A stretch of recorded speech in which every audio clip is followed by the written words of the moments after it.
Bonjour, dans cette nouvelle vidéo, on va essayer de comprendre pourquoi est-ce que parfois le cerveau a du mal avec le calcul mental.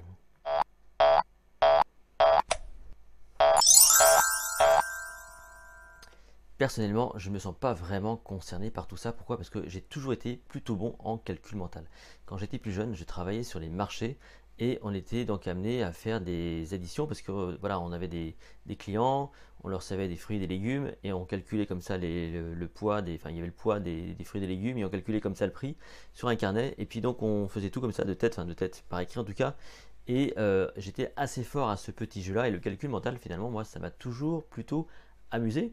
Et c'est vrai que à côté de ça, j'ai quand même pas mal d'amis qui sont plutôt mal à l'aise avec ça et souvent ça les surprend que je calcule plutôt bien les petites additions, les multiplications, je vais relativement vite. Et le constat de tout ça, c'est que je remarque que souvent les personnes qui ont du mal à calculer de tête, ça leur donne mal à la tête, parce que j'ai l'impression que c'est compliqué de gérer l'information. Il y a une source à moitié de stress là, qui se met en place et ça nous rappelle évidemment quand on était plus jeune à l'école où on devait faire des calculs mentaux sur ardoise ou au tableau comme ceci, donc il y avait une sorte de rejet de stress. Et puis moi j'ai le sentiment quand même que chez certaines personnes, très honnêtement, il y a une sorte de bordel dans leur tête qui fait qu'ils n'arrivent pas du tout à vraiment traiter l'information et donc ça, ils sont incapables de faire du calcul mental, même des fois des choses relativement simples. C'est toujours très très étonnant, en tout cas quand on aime plutôt faire ce genre de choses. Alors qu'est-ce qui explique ça? Pourquoi est-ce qu'on a du mal? Pourquoi est-ce que parfois il y a un peu de difficulté à faire du calcul mental?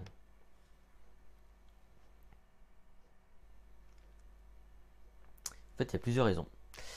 Il y a des raisons plus ou moins, on va dire, graves pour le coup, notamment si vous êtes sujet à la dyscalculie. La dyscalculie, ça concerne à peu près allez, 5% des gens.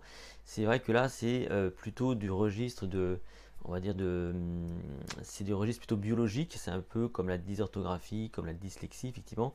Et donc, ça fait partie d'un peu des anomalies du cerveau qui font qu'effectivement, voilà, donc on a un petit souci qui fait qu'on a du mal à capturer ou à calculer, ou en tout cas voilà, à faire des trucs assez complexes au niveau mental, au niveau des chiffres et des nombres en tout cas, hein, c'est surtout ça. Donc ça peut être la dyscalculie, dans ces cas-là, si c'est ce qui vous arrive, la meilleure chose que vous puissiez faire, c'est de prendre contact avec un orthophoniste qui vous fera une rééducation. Donc bon, 5% des gens à peu près sont concernés par la dyscalculie. Le plus fréquent, c'est plutôt, ça s'appelle comme ça s'appelle l'inumérisme, c'est le terme exact. Innumérisme, je ne connaissais pas ce mot, hein, donc je vous le donne. Et donc c'est un défaut de maîtrise des chiffres et des nombres et du raisonnement des chiffres et des nombres. En fait, en gros, alors je crois que ça concerne quand même 70% des gens, hein, donc c'est quand même important. C'est surtout une incapacité à concrétiser le chiffre et les nombres et donc on a du mal à se faire des images mentales du chiffre et du nombre, ne serait-ce que de vous le représenter mentalement, de voir un 5, de voir un 6, de voir un 28. Et donc c'est déjà cette première incapacité. Alors ça, c'est pas très grave parce que c'est pareil, ça se travaille, ça se corrige par une certaine pratique. Et notamment si vous recommencez, si vous commencez par travailler sur les bases, parce que souvent c'est ça qui fait qu'il y a cette forme d'innumérisme, c'est qu'il y a un défaut dans les bases de calcul mental. C'est-à-dire que si vous ne connaissez pas vos tables d'addition, de multiplication, de soustraction, etc., les trucs de base, et bien forcément vous serez sans doute sujet à ce qu'on appelle l'innumérisme. Donc revenir un petit peu aux sources pour que tout ça fonctionne un petit peu mieux, mais on est bien d'accord. Le problème, c'est que voilà, on n'aime pas forcément trop faire ça, on trouve ça un petit peu compliqué. On n'a pas forcément eu un très bon rapport avec les chiffres et les nombres quand on était plus jeune. Donc, voilà, comment est-ce qu'on pourrait faire aujourd'hui pour corriger tout ça? Eh bien, c'est le sujet de ma courte conclusion.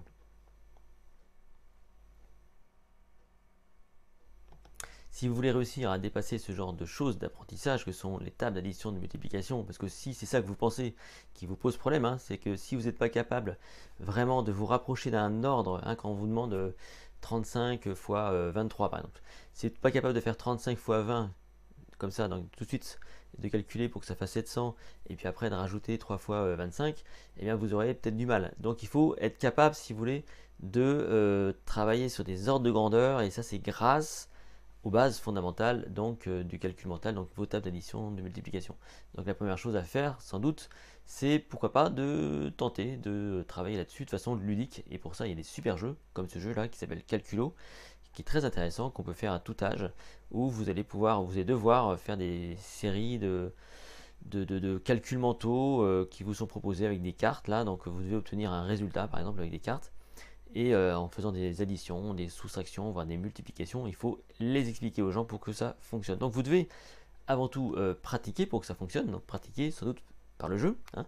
Et puis si vous pensez avoir sans doute un problème de dyscalculie, dans ce cas-là, il faut vous faire accompagner par un spécialiste, notamment donc un ou une orthophoniste qui saura vous aider dans ce problème. Évidemment, si ça vous intéresse de faire du calcul mental. Moi, je trouve que c'est super important. Je trouve ça super pratique de calculer vite de tête. Maintenant, voilà, ça c'est ma perception. Si cette vidéo vous a plu, n'hésitez pas à la partager, à la liker, à vous abonner à cette chaîne YouTube. Vous pouvez me retrouver sur mon site https://lessecrets.com, notamment sur le MemoCamp, pour entraîner votre cognition tout entière. Nous, on se retrouve très bientôt dans une prochaine vidéo.